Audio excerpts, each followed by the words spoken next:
your girl KV and Celine, and we are back with another episode of the Hood Health Report. So today's episode was sparked because, Celine, did you hear about those monkeys last year that escaped from the facility and was just running wild? Yes, I did. People was freaked out because it's crazy to think, okay, I could be driving along my residential road and here comes some monkey that's about to come do whatever. Who knows what these monkeys finna do? Who knows how they was being treated in that facility, and they might, be on some revenge type time. I watched too many movies, so I was nervous about it all around. But just to jump right on in. Who said that? What we know about 43 monkeys that escaped a South Carolina research facility. So the monkeys escape. November of 2024, 43 primates broke loose from Alpha Genesis in Yemassee, South Carolina. The company confirmed that the 43 primates escaped from an enclosure from one of the company's facilities. So basically somebody just didn't double lock the gate, and monkeys got thumbs, so they can work some stuff out, and that they did. They had traps with baits set all around the area to try to catch them, and they also used thermal imaging cameras to try to capture the monkeys. The residents were strongly advised to keep their doors and windows secured to prevent these animals from entering homes and to refrain from approaching them. Could you imagine just being like sitting there on a Sunday afternoon cooking, you got your music going, you got your window open getting a fresh breeze, and a monkey climbed through? I can't really imagine. I wouldn't want to imagine it, actually. That's scary to think of, but that was truly the reality that they were living in. So, how did the monkeys escape the research facility? As we said, one of the caretakers failed to secure a door, and 43 of the monkeys got out. They said some of them did stay back, some of them, they was like, no, we gonna stay where we at. I guess they got fed good enough. They wasn't really worried about the outside. But as of now, all 43 of the monkeys have been recovered. But as of January 24th, 43 of the monkeys had all been recovered. So the monkeys that escaped were rhesus primates, which have brown fur with red faces and ears.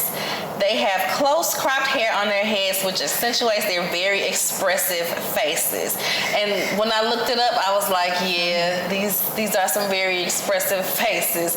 They are native to Afghanistan, Pakistan, India, Southeast Asia, and China. They said these monkeys are bold, extremely curious, and adventurous monkeys. The species is highly adaptable to coexisting alongside humans. And this made me laugh because then they find some like at a checkpoint, like trying to cross the border. That was the part that got me like, what type of... Oh yeah, they was ready to go. They was ready. They found some people and was like, you going that way? We're going that way too. And they were really trying to cross the border, y'all. These monkeys. So, what KB was saying was kind of funny. I think it's kind of funny, the saying like monkey see, monkey do. So like all 43 of them, they saw one do it, then they all just started kind of doing it too. I guess the biggest thing is like, what were they testing these monkeys for, or what were they using the monkeys to be tested for? According to their website, Alpha Genesis breeds monkeys and provides non-human primate products and bioresearch services across the globe. The company clinical trials reportedly included research on progressive brain disorders. Local authorities said that the escaped primates were very young females weighing approximately 6 to 7 pounds, and they'd never been used for testing due to their age. In 2023, Alpha Genesis won a federal contract to oversee a colony of 3,500 monkeys on South Carolina's Morgan Island, known as Monkey Island. The U.S. Center for Diseases and Control Prevention confirmed in the statement that the monkeys were previously living on Morgan Island as free-range monkeys and were brought to Alpha Genesis facility for conditioning to be around people. The facility is registered with the CDC as a non-human primate importer, which means it must meet standards for importation quarantine. And then, how often do these research monkeys escape? This isn't the first time that something like this has happened. And I'm like, oh, you see, that would kind of have me on edge, because now I don't think I would want to live in that area, because not this is something that reoccurs.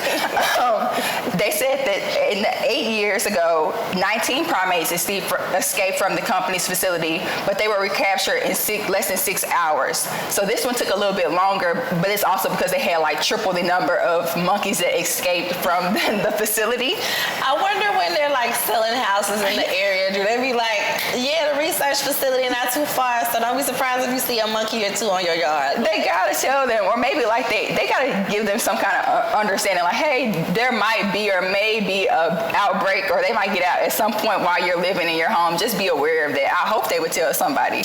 Make sure y'all check out the surroundings of the places that y'all going to live. Man, and then also the research facility has a history of the USDA violations. So there was already an investigation found in 2022 that Alpha Genesis received 8 violations from the U.S. Department of Agriculture, including housing facility violations and veterinary violations. The report found that in the first 8 months of 2022, 6 monkeys were placed in the wrong enclosures. 1 animal was found dead from trauma caused by the resident animals in the enclosure, and 4 animals required subsequent veterinary care. And then Alpha Genesis was most recently inspected by the USDA in May of 2024, so a couple of months before they had the monkeys escape, and they did not receive any violations for that one.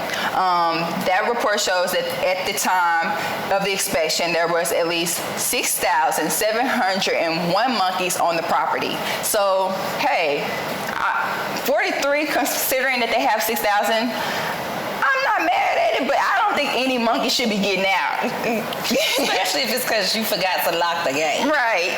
When we were making this episode and we were talking about it in discussion, we saw a tweet, and it was talking about Planet of the Apes and how it all started. KB, this article, does it not remind you of Planet of the Apes and how they had Caesar locked up, and then all of those types of things? Or even this whole company, does it not give you Planet of the Apes kind of vibes? It always concerns me to hear about it anyway. I get we have to use animals with testing for different things because, it's just inhumane to try it on humans first. So I get that, but I always am afraid, what y'all giving the animals, and does it make them smarter or stronger? And if they do get free, will they be in a position to overtake us and have us scared in our homes and stuff? So yes, Planet of the Apes was definitely one of the movies, because then they take over, they ended up overthrowing life as we knew it, and was this our stuff now. So yeah. Off subject but on subject, because this is just going around right now. Have you been hearing about the oh my gosh. Yeah, you already know what I'm about to say. The 100 men versus gorilla.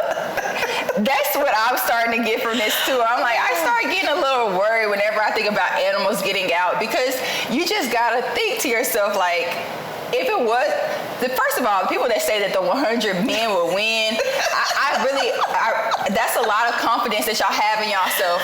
But I don't see it not unless they coming in groups. So the first 40 groups of men gonna probably be gone. Even if they coming in groups, unless you got a tranquilizer to knock this gorilla out, wrap it up. Just don't even put yourself and your family through the heartache of what would happen to you if you go up against a gorilla. Yeah, it's just Yeah, that's my thought process. In the comments, you can say what you think. If you feel like a gorilla or 100 men, hey, I want to hear it all. Moving on to the next article, we discussed, or we read an article, and it was about dogs who team up with AI to sniff out cancer. So KB, how do you feel about a dog and AI working together to detect whether or not you have cancer? I think it's a really cool idea because we have dogs sniffing out everything else. And I've seen where like the people that epileptic people will have a dog that knows the signs. They have like a certain smell or something once they're about to go into a seizure, and the dog makes sure they fall safely and can go get their medicine and stuff. So this will be, you know, the next great thing coming from man's best friend. Right. So there is an experimental screening method that is pairing dogs with artificial intelligence to detect the odor of cancer carried on patients' breath. The canine AI duo has been both highly accurate and highly sensitive, successful spotting of 4 types of cancer in 94% of the cases. Scientists reported November 15th in the scientific reports. Another key note worth mentioning is the screenings were just as well detecting early stages of cancer as it did late stages of cancer, which I think is amazing that they're able to detect it so early. And that's important to know because early detection can greatly contribute to increasing the survival rate of cancer patients. For the study, the team trained Labrador retrievers to smell breath samples and sit if they sniff breast, lung, colorectal, or prostate cancer. The researchers then trained AI models that relies on machine learning and computer vision to interpret dogs' cues because consistently reading dogs' body language can be extremely tricky. Where did the testing take place and what are the actual results? The team partnered with medical centers in Israel to test their systems on breast samples for nearly 1,400 participants, and 261 of whom had tested positive for 1 or 4 of the cancer types the dogs were trained on. With the help of AI, the doggy detectors picked out 245 of the cases, and they rarely called a negative sample positive, just 60 out of the 148 cases, which I think is also amazing to point out. So what's next? The team is planning a larger clinical trial in the United States and is aiming to report early results in 2026.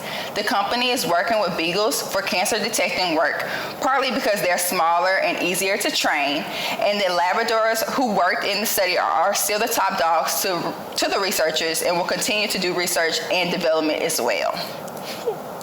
I was just wondering, I wonder how they took breath samples and how do you store breath samples, you know? Yeah. I guess this may be similar to when they do the little blow for alcohol, possibly.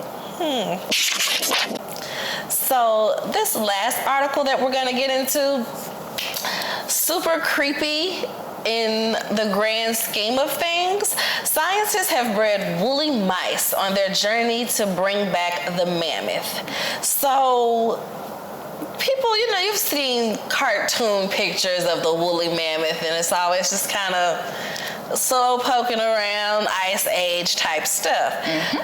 It's been extinct for 4,000 years, and this animal was 8-ton, 12 feet tall, elephant-like animals. So now they're extracting some of the gene expressions from samples of woolly mammoth to put it into a mice. So although the woolly mammoth has been extinct for 4,000 years, we are now seeing traits from the 8-ton, 12-foot elephant-like animal in tiny half-ounce mice. So scientists have been able to transfer isolated traits of the mammoth into the mice, such as their long woolly hair, and also their accelerated fat metabolism, which helped mammoths survive during the Ice Age. So this is achieved by gene editing that should eventually assist in bringing back the whole entire extinct woolly mammoth. Scientists are able to do this because there are multiple remains of woolly mammoths. These are present in the permafrost of their native areas, and they've recovered nearly 60 mammoths. So they've got a lot of samples to work with. The next step is to do more gene editing and combine it with an Asian elephant. And we know elephants are pregnant for like 2 years, so that explains why they are starting off in mice, because they just have a gestational period of about 20 days, so it'll be much quicker to see if your experiment is working. So they'll be using the mice for now just to make sure that they can get all of those genes expressed, which is like the look of that, I'm sure it's going to get so crazy to see gene expression fully coming through a mouse. But it's woolly mammoth genes. Yeah. So that's what I hope don't get free. Yeah. You don't know what be going on with this stuff when it comes back. But although this was successful, many experiments to engineer dozens of genes of the woolly mammoth. So if this proves successful, scientists would also like to bring back dodo birds as well as the Tasmanian tiger. But this would require solving a whole lot of technical issues, ethical and ecological changes as well. So they also want to bring up, like, not necessarily bringing back extinct animals, like just extinct animals, but also animals that haven't been able to acclimate to climate change and things like that. So altering genes in already present animals as well. So this is important because some studies suggest that by year 2050, anywhere from 35% to 50% of Earth species could be wiped out by some part due to climate change. And this is, you know, animals, vegetation, just everything could start to dwindle away. This is concerning because it could lead to land degradation, loss of diversity, the rise of invasive species, and also food insecurity. So this article made me think of another movie tie-in, and that's Jurassic Park, because that film is based on, okay, we've got this remote island and we're using rich people using gene therapy to bring back once extinct animals for a wildlife park. So that was like automatically where my mind went to, because I'm like, why are we bringing back I mean, I get it, some extinct animals might need to come back, but the woolly mammoth was one I was like, where is it gonna go if climate change is melting all the ice caps and stuff? So yeah, like I said, this episode was just full of movie precautions. Like we've seen something like this happen before. We know how this ends. And seeing the type of rules and regulations or lack thereof exist in a time like this, it's just super scary to think of what and how these things might be used. Yeah, that's my thought. It's just like, it's not enough regulations. There's a lot of regulations on everything, but there's not enough regulations on this. So that concludes another episode of the Hood Health Report. So this is a wrap for this episode. I hope y'all enjoyed it. You can follow us on Instagram, which is Hood Health Report, as well as Facebook and Twitter, Hood Health Pod. We also have a TikTok page now, Hood Health Report. Follow us there. Yeah. Don't forget to subscribe to the YouTube channel. All of the links will be in the description, bios. You can click on, tap, like, comment, do it all. subscribe, all of the things. Share it with a friend. Yes. Share it on your social media. If you have a TikTok, make a little video, send it. Let us know you're out there watching, guys.